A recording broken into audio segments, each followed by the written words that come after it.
In the first 10 seconds, imagine this. A woman lies still in a small apartment. The clock keeps ticking, and the man who ended her life washes his hands, puts on a clean shirt, and goes to work like nothing happened because some crimes do not begin with sirens, they begin with routine. And tonight on Dark Case Files, we open a story that hides in plain sight, a story about silence, ordinary mornings, and a choice that split a life in two.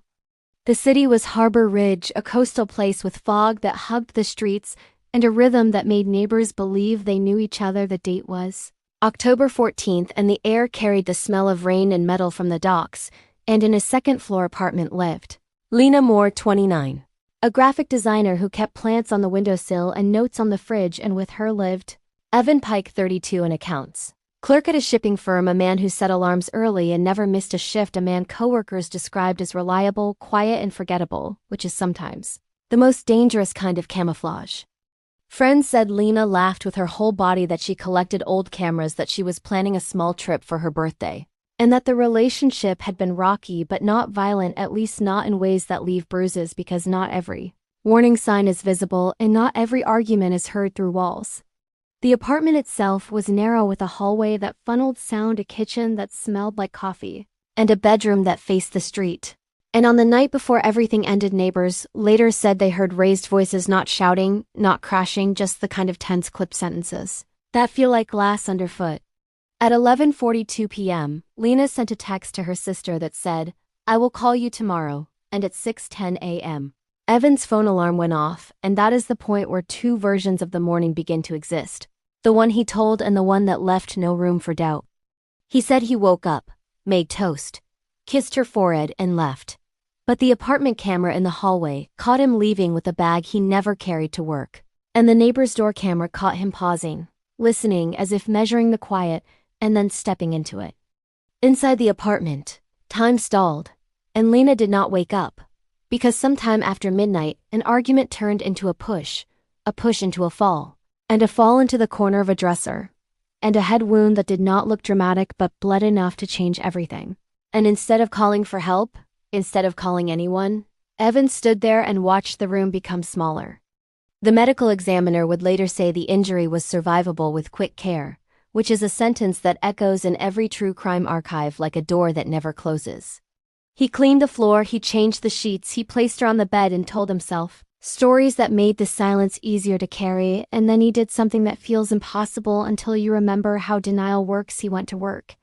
At 7:58 a.m., he clocked in, joked about the rain, answered emails, and spent the morning reconciling invoices, and the world kept moving, because it always does, and because routine is a powerful anesthetic. The first call came at 12:31 p.m., when Lena's sister tried again and went to voicemail, and then at 3:10 p.m., when a coworker texted about a deadline and got no reply, and finally at 6:47 p.m., when the upstairs neighbor, bothered by the smell and the quiet, knocked and got nothing, and used a spare key the landlord had left months before. The scene was not theatrical. There were no broken windows, no scattered drawers, just a woman on a bed in a room that had been cleaned too carefully, and the neighbor did what people are supposed to do and called 911, and that is when the first version of the story arrived with lights and radios. Officers noted the lack of forced entry, the tidy surfaces, the faint bruise at the hairline, and the phone on the nightstand with the screen dark, and they wrote the word accident in a notebook that would soon be crossed out. When Evan returned home at 8:03 p.m., he performed surprise badly. He asked what happened. He asked if she fell. He asked if she was sleeping, and the questions came out in the wrong order. And a patrol officer noticed the bandage on his knuckle that he said was from a box at work, and another officer noticed the clean sheets that smelled like detergent and not like grief. The interview room was beige and unforgiving, and Evan stuck to his script, but scripts crack when they meet details, and details were everywhere. The camera in the hall, the neighbor's door camera, the missing bag, the phone that showed no good morning text, the toast crumbs in the sink that had dried into a pattern that matched the early hour, and the medical report that said help could have changed the ending. The first real turn came with the bag found in a locker at his office containing the stained sheet and a hoodie, which is when the case stopped being about what happened and started being about what did not, about the hours he spent working while a life faded behind a locked door. Detectives reconstructed the night like a slow, careful film: the argument about money, the accusation about messages on a phone, the push that was meant to be a boundary and became a verdict, the moment of stillness that asked for courage and received calculation. They pulled phone records and mapped steps from the fitness app he forgot to disable. They matched detergent fibers to the laundry room machine downstairs. They found a partial print on the doorframe that belonged to him and not to Panic, and they tested the drain trap where a trace of blood had tried to hide and failed, and every small fact added weight to a story that could no longer float.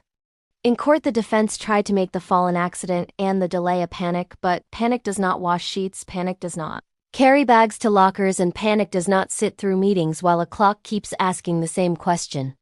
The prosecution played the hallway clip and let the room listen to the pause, because sometimes a pause is louder than a scream, and they read the medical sentence about survivability, and the jury wrote it down, and you could feel the air change. Co-workers testified about the jokes and the normal emails. The building manager testified about the spare key and the smell.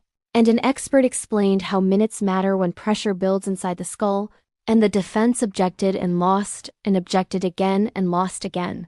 And the judge kept reminding everyone that stories must bow to evidence. Evan took the stand and spoke about fear, about shock, about not knowing what to do. And for a moment the story almost leaned toward him, because human beings want reasons more than they want endings. But then the messages were shown. The ones he sent to himself as notes, the ones that said clean, bag, work, and the room went quiet again, and you could hear someone in the back breathe too fast. The verdict was not a surprise: guilty of second-degree murder, and the sentence was 25 years, which sounds like a number until you imagine the seasons passing and the apartment windows being rented to someone new who will never know the shape of the argument that once lived there. The city reacted in the way cities do, with headlines for a week, and then other stories. And coworkers said they never suspected. And friends said they missed signs, and her sister said she kept waiting for a call that would never come, and the docks kept smelling like rain and metal. There was a small candlelight vigil by the harbor where someone placed one of Lena's old cameras on the rail. The court sketch of Evan was folded into a drawer, an appeal was filed and quietly denied, and a calendar in her sister's kitchen kept the birthday circled, even after the year changed, because grief keeps appointments even when justice pretends to close the book. There are still questions that do not fit into transcripts, like when the decision was made, at the moment of the fall or at the moment of the alarm, and whether he ever believed his own version long enough to sleep. True crime is often about monsters, but sometimes it is about a man who keeps a schedule, a woman who keeps plants, and a morning that refuses to be different. And that is what makes it harder to look away, because it suggests that the line between ordinary and irreversible is thinner than we want to admit. If you walk through Harbor Ridge today, you can pass the building and never notice because the windows look like any other. And the hallway smells like cleaner, and the only evidence left is a case number and a family that measures time in before and after. The file closes, but the echo does not. And every time someone says they are fine, every time someone says they will call tomorrow, the story breathes again. Your attention keeps these stories from fading, keeps the questions sharp, and keeps the silence honest in rooms that remember after all. Thank you for staying with this case. And if you want more carefully told stories that look at the shadows and the choices that cast them, make sure you subscribe to Dark Case Files and tell us in the comments, do you think the crime was born in anger or in calculation? And what would you have done when the alarm went off?